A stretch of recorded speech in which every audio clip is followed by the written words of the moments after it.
இந்த மேட்ச்ல இருந்து என்ன எதிர்பார்க்கிறீங்க? இந்த மேட்ச்ல இருந்து அபிஷேக் சர்மா ஒரு முட்டை இல்லாம ஒரு ரன்னாவது அடிப்பாருன்னு எதிர்பார்க்கறேன். நீ என்ன எதிர்பார்க்கற?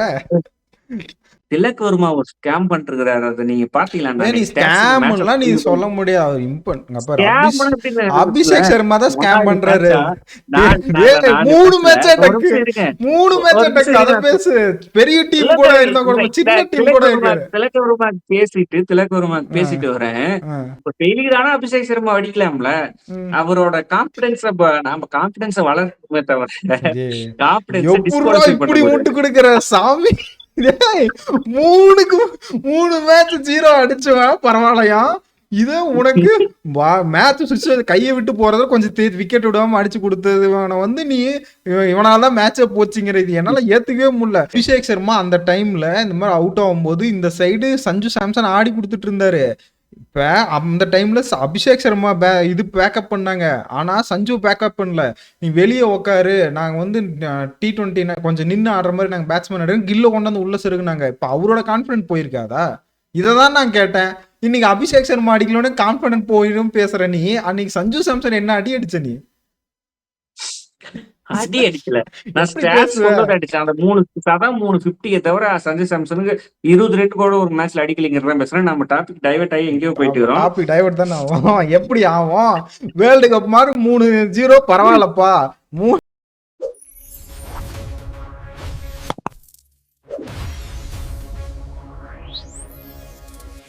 ஹலோ, வணக்கம் கிரிக்கெட் கச்சேரி நண்பர்களே. எல்லாரும் ஆவலுடன் எதிர்பார்க்கும் மேட்ச் தான். இந்த 2 டீம் தான் ஃபைனல்லே மோதும் நான் எதிர்பார்க்கிற டீம்ஸ். அப்படிலாம் சிரிக்காதீங்க. இந்தியா சவுத் ஆப்பிரிக்கா மேட்சோட ரிவ்யூ தான் பார்க்க போறோம். அதாவது சூப்பர் 8ல 3வது மேட்ச். இந்த மேட்ச்ல இருந்து என்ன எதிர்பார்க்கறீங்க? முதல்ல பிரெடிக்ஷன் சொல்லிடாதீங்க.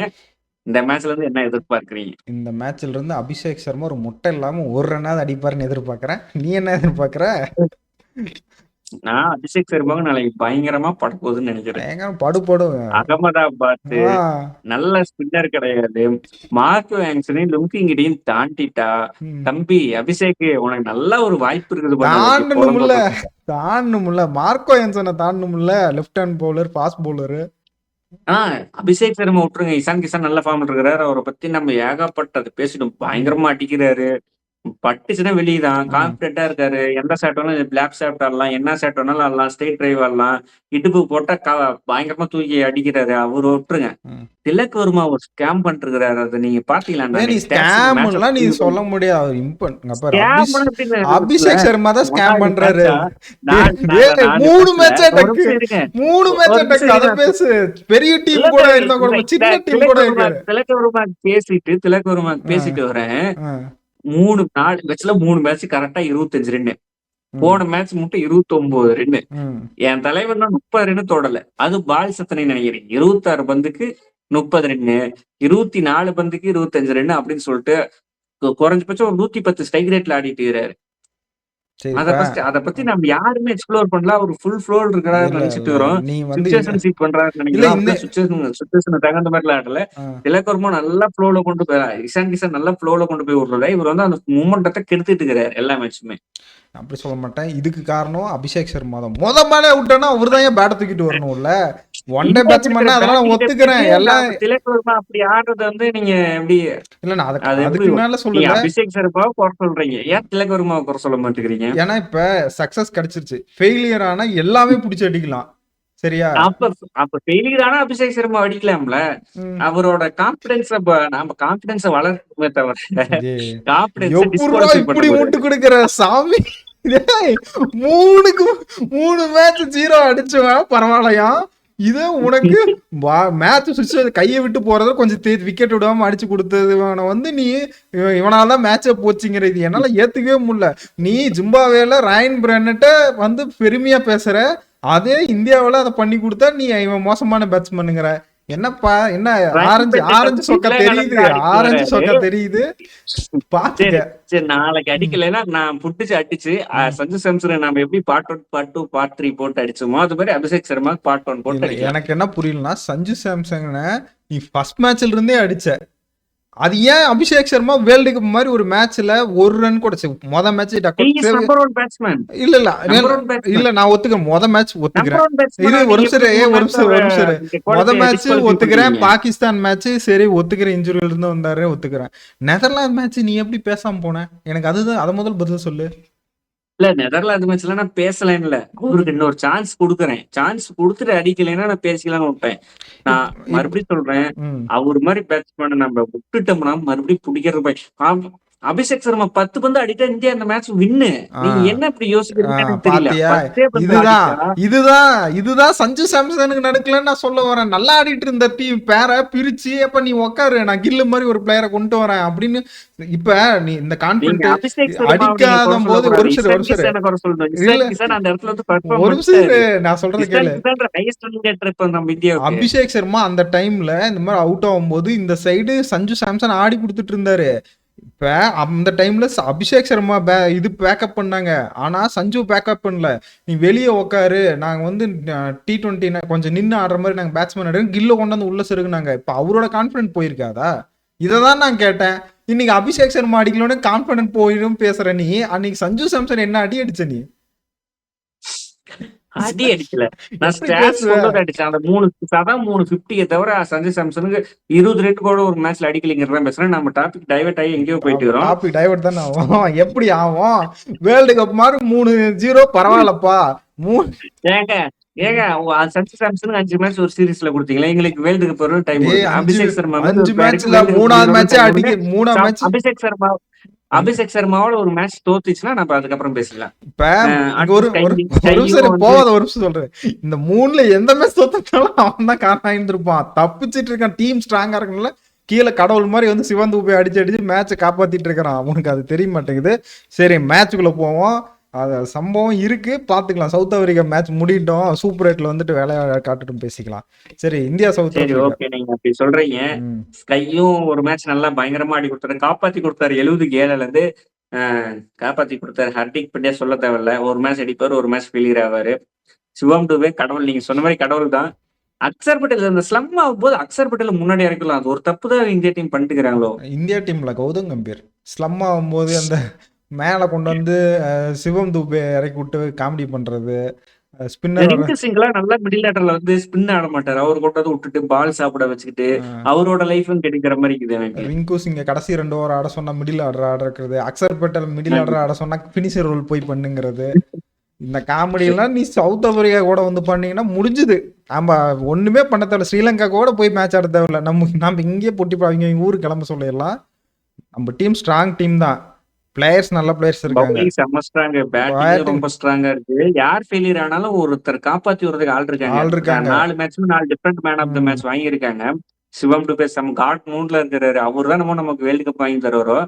இப்ப வந்து Bumrah strike bowler, Varun Chakravarthy strike bowler, Harshdeep strike bowler, எல்லாருமே ஸ்ட்ரைக் பவுலரா இருக்கிறதுனால இந்தியாவுக்கு வின்னிங் பெர்சன்டேஜ் அதிகமா இருக்குதோ. அதிகமா இருக்கு. ஆனா டிகாக்கு, எய்டன் மார்க்கம்லாம் ஃபார்ம்ல இருக்காங்க. ஓப்பனிங் அடிக்க ஆரம்பிச்சாங்கன்னா அவங்களாம் நல்லா ஸ்பின் ஆடுற டீம். அது ஸ்பின் ஆடுற டீம்னா இவரு வருண் சக்கரவர்த்தி ஆட மாட்டாங்களே தவிர மற்ற எல்லாத்தையுமே பழக்கக்கூடிய பவர் வச்சிருக்காங்க அவங்க. நம்ம அதை கொஞ்சம் ஜாக்கிரதையா இருக்கணும். நம்ம இங்க அகமதாபாத் சின்ன கிரவுண்டு தான், ரொம்ப பெருசெல்லாம் கிடையாது. ஸ்ரீலங்கா மாதிரி 85 மீட்டர் அப்படிலாம் கிடையாது, வெறும் 65 மீட்டர் 6 தான். அவங்க அடிக்க கேபபிளான டீம்னா நீ சொன்ன மாதிரி ஃபைனல் ஆடுறதுக்கு எல்லா தகுதியும் இருக்குன்னா சவுத் ஆப்பிரிக்கா இருக்கு. அவங்க எங்க மாட்டுவாங்கன்னா திரும்பி அதே ஸ்பின்னில் தான். அவங்க டீம்ல போடக்கூடிய ஒரே ஸ்பின்னர் மகாராஜ் மட்டும்தான். ஐடம் வச்சு ஏமாத்திட்டு இருக்காங்க, அங்கதான் மாட்டுவாங்க. அகமதாபாத்ல பெருசா ஸ்பின் தேவைப்படாது இல்ல, எல்லாம் பேட்டிங் ட்ராக்கு. அது அவங்க பாஸ் வச்சு போறது ஒன்றும் தப்பு இல்லையே. நீங்க வந்து இப்ப கொலம்போல போய் ஆடுற மாதிரி இருந்தாலோ, அது மாதிரி கிரவுண்ட்ல போய் ஆடுற மாதிரி இருந்தாலும் உங்களுக்கு கொஞ்சம் டஃபா இருக்கும். ஆனா இங்க வந்து பெருசா வந்து ஸ்பின்னர் தேவைப்படாது இல்ல. இவங்க இருக்கிற பாஸ் பவுலிங் வச்சு போலாம், செம்ம ஸ்ட்ராங்கா இருக்கு. கார்பின் போஸ்ட் நல்லா வந்து போறாரு, இங்கிடி நல்லா வந்து போறாரு, மார்க்கோ ஆன்சர் சொல்லவே தேவையில்ல. இருக்கிற ஒரே குறை வந்து ரபாடா ஃபார்ம்ல கிடையாது. அவருக்கு பதிலா நாளைக்கு ஆண்ட்ரிக் நர்கே வந்தாலும் வரதுக்கு வாய்ப்பு இருக்கு. நாட்ரி ஆடவே கூடாது. இது நம்ம ரபடா கூட ஓரளவு நாட்ரிக ரன் போச்சுன்னா போய்கிட்டே இருக்கு. நம்ம பிளேயர்ஸ் எல்லாம் ஃபாஸ்ட் தான் விரும்புவாங்க. அந்த இடத்துல இல்ல சிவம் டுபே மாதிரி சிவம் டுபே காட் மூட்ல இருக்கிறாரு. அவரை பயன்படுத்துறதுக்காச்சும் ஹேட்ரிக் நட் கேமன் போட்டு பவுன்சர் மூஞ்சியே போட்டு அவர் இன்னமும் பவுன்சருக்கு வீக்னஸ் தான். நம்ம யுஎஸ்ஏ மேட்சே பார்த்தோம். அவரு ஸ்ட்ரென்த்துக்கு பந்து போடுறதுனால தான் அடிச்சுட்டு இருக்கிறாரு. அவரோட வீக்னஸ் எக்ஸ்ப்ளோர் பண்றதுக்கு ஒரு பவுலர் வேணும்ல ஹேட்ரிக் நட் கே மாதிரி. அது பார்க்கலாம். ஆனா ரப்படா இப்ப பாகிஸ்தான்ல பாபர் அசம் எடுப்பாங்களா? எடுக்க மாட்டாங்க. அதே மாதிரி இந்த டீம்ல ரபாடா எடுக்க மாட்டாங்க. அது நீ சொன்ன காரணம் தான். 3 பிளாக்கர்ஸ் ஆடி தானே ஆகணும். அப்புறம் எப்படி ரபாடா உட்கார வச்சா ஜேசன் ஸ்மித் ஆடணும், ஸ்டப்ஸ் வெளியே உட்காரணும். அதெல்லாம் நடக்காது, வாய்ப்பே இல்லை. ஸ்டம்ப்ஸ் நல்லா வேற ஆடுறாரு. அதனால அந்த ரூல்ஸ் இருக்கனாலே அவங்க மாட்டிக்குவாங்க. நாட்டு ஆட வாய்ப்பு இல்லை. பேட்டிங் ரொம்ப ரொம்ப ஸ்ட்ராங். எல்லா மேட்சுமே நம்ம டிகாக்கு, எய்டமார்க்கம், ரிக்கில்டன்னு, மில்லரு, பிரேவிஸ்லாம் பார்ட்டிக்கு வரல. பிரேவிஸ்லாம் நாளைக்கு என்னமோ பிரேவிஸ்க்கு மாட்டுமோன்னு தோணுது எனக்கு. கடைசி மேட்ச் அடிச்சாரு, ஒரு 4 6 அடிச்சு வேகமா மேட்ச் முடிச்சாரு அவரு. அதுதான் நான் சொல்றேன், பயங்கரமா நெக் டு நெக் மேட்ச் இருக்கு போதுன்னு நினைக்கிறேன். பவுலிங்ல நம்ம டீம்ல ஒரு எக்ஸ்ட்ரா குஷன் இருக்குதுன்னா வருண் சக்கரவர்த்தி ஒரு எக்ஸ்ட்ரா குஷன். பும்ரா எல்லாம் பார்த்து ஆடிடுவாங்க. பும்ரா சவுத் ஆப்பிரிக்கா மாதிரி டீம்ல பும்ராவுக்கு இன்னமும் பயந்துட்டு இருக்கிறாங்களா, அது காமெடி தான். அப்போ பும்ரா எல்லாம் பார்த்து ஆடிடுவாங்க. எனக்கு தெரிஞ்சு வருண் சக்கரவர்த்தி ஒரு குஷன் தான் இந்தியாவுக்கு ஒரு வின்னிங் பர்சன்டேஜ் அதிகமா கொடுக்குமே தவிர, பயங்கரப்படி ஃபைனல்ல நம்ம நாளைக்கு பார்க்க போறோம்னு நினைக்கிறேன். இந்த மேட்ச்ல வருண் சக்கரவர்த்தி எடுக்க மாட்டேன். வருண் சக்கரவர்த்தி பார்த்து ஆடிடுவாங்க. 4 ஓவர் தான், மீதி 16 ஓவர் யாரு போட போறாங்க? எனக்கு தெரியுமோ வருண் சக்கரவர்த்தியே அட்டாக் பண்ணுவாங்கன்னு நினைக்கிறேன். ஏன்னா வருண் சக்கரவர்த்தி ஒரு 2 6 அடிச்சிட்டா அவர் விக்கெட்டுக்கெல்லாம் போறது இல்லை. எப்படி எக்கனாமிக் கம்மி போறதுக்கு வேகமா அவுட் சைட் போட்டுட்டு இருக்காரு. நம்ம பார்த்தோம், இந்த நியூசிலாந்து சீரீஸ்லேயே பார்த்தோம். எனக்கு என்னமோ வருண் சக்கரவர்த்தியே நாளைக்கு அட்டாக் பண்ண போறேன். ஏன்னா ஸ்பின் பிச்சு கிடையாது அது. வருண் சக்கரவர்த்தி கஷ்டப்பட்டு தான் திருப்பணும். அதனால எனக்கு வருண் சக்கரவர்த்தியே அடி வாங்குவான்னு தான் தோணுது. நம்ம பேட்டிங் வச்சு தான் இந்த மேட்ச்ல ஜெயிக்க முடியும். இன்னொன்னு சொல்றேன், கடைசி இந்தியாவுக்கும் சவுத் ஆப்பிரிக்காவுக்கும் 5வது T20 மேட்ச் சஞ்சு சாம்சனோட கம்பேக் மேட்ச் அகமதாபாத்ல தான் நடந்துச்சு. அந்த மேட்ச்ல ஹர்திக் பாண்டியா அடிச்ச 30 ரன் 40 ரன் வைட்டல இருந்துச்சு. சவுத் ஆப்பிரிக்கா திரும்பி 201 ரன் அடிச்சாங்க. அந்த மேட்ச் வருண் சக்கரவர்த்தி அடிச்சிட்டாங்க. அதுதான் சொல்றேன். அதுதான் வருண் சக்கரவர்த்தி. நல்ல டீம்லாம் பார்த்தீங்கன்னா நியூசிலாந்துலேயே பார்த்தீங்கன்னா பிக் பண்ணி அடிக்க ஆரம்பிச்சாங்க. டேரன் மிச்சலுக்கு அவர் ஒரு பவுலே இல்லாமல் 6 அடிச்சிட்டு இருந்தாரு. எனக்கு அதுதான் தோணுது, வருண் சக்கரவர்த்தி இந்த மாதிரி டீம் பிக் பண்ணிடுவாங்க. கொஞ்சம் சவுத் ஆப்பிரிக்கா பிக்கப் அவரோட கூகுளிய அந்த ஸ்டெம்ப் லைன் போற பால் நம்ம கிட்ட நல்ல டெக்னாலஜி இருந்துச்சுன்னா நம்ம நல்லா போட்டு கட்டிடலாம். அதாவது நான் கையிலே கட்டுறேன். ஸ்டெம்ப் இது ஒயிட் லைன், இது இவ்வளவு கேப் இருக்குன்னா ஸ்டெம்ப் அவரோட ஸ்டாப் டெலிவரி குத்தி உள்ள ஒரு பால்.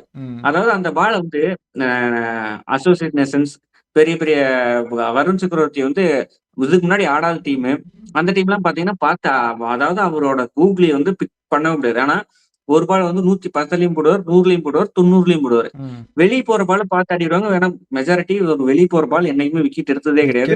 உள்ள LBW போல்ட் மட்டும் தான் அவரோட ஸ்டாக் டெலிவரி. அதை சவுத் ஆப்பிரிக்கா எப்பயுமே நல்லா விளையாடுவாங்க. எப்பயுமே சவுத் ஆப்பிரிக்கா அந்த பவுல் அவரோட பவுல் கிளாஸ் எல்லாம் புடிச்சு கிழிச்சு விட்டுருவாரு. 4 6 5 6 எல்லாம் அடிச்சிருக்காரு. அதனால நாளைக்கு நெக் டு நெக் செம்ம மேட்சா இருக்க போகுது. இல்ல அதுதான் சொல்றேன், இந்த மேட்ச் துருப்பிச்சுட்டா வருண் சக்கரவர்த்தி இருக்க மாட்டாரு. நான் அதுதான் சொல்றேன், அவர் உள்ள வர பால் மட்டுமே அவருக்கு பிரச்சனை. மற்ற டீமுக்குள்ள சின்ன டீம்ல உள்ள பால் வருதுன்னே அவங்களுக்கு தெரியல. ஆனா சவுத் ஆப்பிரிக்கா அந்த பாலுக்கு தான் வெயிட் பண்ணுவாங்க. வெளியே போற பாலுக்குலாம் விக்கெட் வெளியே போனா அடிக்கலாம் தான் ரெடியா இருப்பாங்களே தவிர உள்ள வர பாலுக்கு தான் ரெடியா இருப்பாங்க. அதனால அவர் பார்த்து ஆடிடுவாங்க. எய்டமார்க்கம் ஃபுல்லா லாங்கா ஆடணும்னு நினைக்கிறேன். எய்டமார்க்கம் நல்லா ஸ்பின் ஆடுவாரு. எய்டமார்க்கம் லாங்கா ஆடிட்டு ரிக்கில்டனு, டீகாக்கு, ஸ்டப்ஸ், பிரேவிஸ், மில்லர்லாம் ஒரு பக்கம் அடிச்சுட்டு இருந்தாங்களா, நாளைக்கு இன்னொரு முக்கியமான ஸ்டாட் சொல்லணும்னு நினைச்சிட்டே இருக்கேன். இந்தியா ஒரு மேட்ச் கூட சேசிங் பண்ணல. சேசிங்ல எப்பயுமே இந்தியா கேஸ். நாளைக்கு டாஸ் வின் பண்ணி சவுத் ஆப்பிரிக்கா தப்ப தவறி ஃபர்ஸ்ட் பேட்டிங் ஆடி ஒரு 200 ரன்.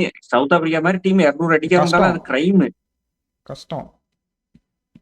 200 230 அடிச்சுட்டா இந்தியா திருப்பி அடிக்க மாட்டாங்க. அது ரொம்ப கஷ்டமா இருக்கும். மேட்ச் செம்ம இன்ட்ரெஸ்டிங்கா போகுதுன்னு நினைக்கிறேன். நீங்க இந்தியா டீமோட துருப்பு சீட்டும் சவுத் ஆப்பிரிக்கா டீமோட துருப்பு சீட்டும் சொல்லுங்க. நான் இந்தியா டீமோட துருப்பு சீட்டு யார சொல்றேன்னா, திலக் வர்மா. நீ அடிக்கலன்னு இருக்க. திலக் வர்மா 29 வரைக்கும் தாண்ட மாட்டார். நம்ப மாட்டேன். திலக் வர்மா சவுத் ஆப்பிரிக்கால போய் சம்பவம் பண்ணிட்டு வந்தான். அந்த சீரீஸ்ல அபிஷேக் சர்மா அவுட் ஆயிடுவார் சீக்கிரமா. சஞ்சு சாம்சன் திலக் வர்மா தான் பிடிச்சிட்டு போவாங்க. சஞ்சு சாம்சன் சொல்லியிருப்பேன். திலக் வர்மா தான் இருக்காரு, திலக் வர்மா தான் அடிப்பாரு. உன்னோட கேள்விக்கு எல்லா பதிலும் நாளைக்கு திலக் வர்மா பேட்டிங்ல சொல்றாரு. ஒருவேளை சப்போஸ் சவுத் ஆப்பிரிக்கா அடிச்சிட்டாங்கன்னா என்ன பண்றதுன்னா வேற வழியே யாரு சவுத் ஆப்பிரிக்கா வெற்றி பெற்றாங்களா? யார் காரணம்? எனக்கு வந்து டெவால் பிரிவிஸ் வந்து சவுத் ஆப்பிரிக்கா அடிப்பாரு. இத்தனை மேட்சா அடிச்சுட்டு வரல, சம்பவத்தையே இங்க இருந்தா ஸ்டார்ட் பண்ணுவாருன்னு நினைக்கிறேன். Dewald Brevis. நான் வந்து சவுத் ஆப்பிரிக்கா நாளைக்கு வின் பண்ணும்னே சொல்றேன். அது காரணம் யாருன்னா, நம்ம கிட்ட எப்பயுமே அடிக்கிற ஒரு ஆள் டிகாக். நாளைக்கு ஏதோ எனக்கு தோணுது, மண்டையில ஓடிட்டே இருக்கு. அந்த ஹர்ஷ்தீப் சிங்கை மட்டும் பார்த்து ஆடிட்டா, இந்த தர்மசாலால ஒரு மேட்ச் புடிச்சு 90 ரன் புடிச்சு குப்புன்னு போற பக்கமா நடக்கும். அது மாதிரி நாளைக்கு ஒரு சம்பவம் இருக்குதுன்னு நினைக்கிறேன் நான் டிகாக் கிட்ட இருந்து. டிகாக் வேற அந்த ஆப்கானிஸ்தான் மேட்ச் அந்த டபுள் சூப்பர் ஓவருக்கு அப்புறம் 2 மேட்ச் ஸ்லம் இருக்கு. லா ஆஃப் ஆவரேஜ் கணக்கு போட்டா நாளைக்கு அந்த பிக் இன்னிங்ஸ் வரப்போகுதுன்னு நினைக்கிறேன். இந்தியா ஜெயிக்கணும்னா நாளைக்கு வந்து கண்டிப்பா பும்ரா கரெக்டா ஓவர் பண்ணும். பும்ரா தான் நான் என்னோட சீட் கோடு. எந்த பிச்சு எந்த நம்ம பும்ரா அடிச்சிருவாங்க அப்படி இப்படின்னு சொல்ல, பும்ரா மாதிரி ஒரு பவுலரை என்னைக்கு வேணாலும் அவர் ஃபுல் ஃபயர் ஸ்பில் இருந்தா என்னைக்குமே அவர் ஆடுறது ரொம்ப கஷ்டம். சரி, ஓகே. சவுத் ஆப்பிரிக்காவும் நல்லா 2 மேட்ச் 4 மேட்ச்மே வின் பண்ணிருக்காங்க சவுத் ஆப்பிரிக்கா. அதுல 2 மேட்ச் சேசிங் பண்ணி 2 மேட்ச் ஃபர்ஸ்ட் பேட்டிங் அடிச்சு வச்சிருக்காங்க. அவையில சேசிங் பண்ணி வச்சிருக்காங்க, ஃபர்ஸ்ட் பேட்டிங் அடிச்சு வச்சிருக்காங்க. நம்ம ஃபர்ஸ்ட் பேட்டிங் அதாவது ஃபர்ஸ்ட் பேட்டிங் ஆடி போட்டு தான் ஜெயிச்சிருக்கோம். நாளைக்கு மேட்ச் அதாவது ஃபைனலுக்கு வந்து ஒரு முன்னோட்டம் இன்ட்ரோடக்ஷன் நாளைக்கு கொடுத்துடலாம் நினைக்கிறேன். நீங்க ஃபைனல் வெஸ்ட் இண்டீஸ் வரும்னு சொல்லியிருக்கீங்க, நான் தான் சவுத் ஆப்பிரிக்காவுன்னு சொல்லியிருக்கேன். நாளைக்கே எனக்கு சம்பவம் இருக்குது. ஆல்ரெடி சூப்பர் 8 ப்ரிவியூலயே நான் சொல்லியிருக்கேன். நாளைக்கு எனக்கு உங்களுக்கு உள் மனசுல எப்படி நான் அந்த இங்கிலாந்து மேட்ச் அதாவது பாகிஸ்தான் மேட்ச் வந்து நியூசிலாந்து ஜெயிக்கும்னு சொன்னீங்களோ, என்னோட உள் மனசு நாளைக்கு சவுத் ஆப்பிரிக்கா ஜெயிக்கும்னு சொல்றேன். இந்த வீடியோ பிடிச்சா லைக் பண்ணுங்க, ஷேர் பண்ணுங்க. சப்ஸ்கிரைப் கூட எங்களுக்கு முக்கியம் கிடையாது. எங்களுக்கு வந்து நீங்க உரையாடல், அதாவது கமெண்ட் செக்ஷன்ல நாங்க பேசுறது ஏதோ தப்பு, ஸ்ரீலங்கா நாட்டுல அதாவது இந்தியா ஃபேன்ஸ், ஸ்ரீலங்கா ஃபேன்ஸ் ஆகிய நீங்கெல்லாம் வந்து அந்த நாட்டுல இருக்கிற ஒரு பிரச்சனை, அதாவது கிரிக்கெட்ல வந்து இது நடக்குது அது நடக்குதுன்னு கமெண்ட்ல போடுங்க. அதை நாங்க தெரிஞ்சுக்கிறோம். உங்களோட உரையாடுறதுக்கு ஒரு வாய்ப்பு இருக்கும்.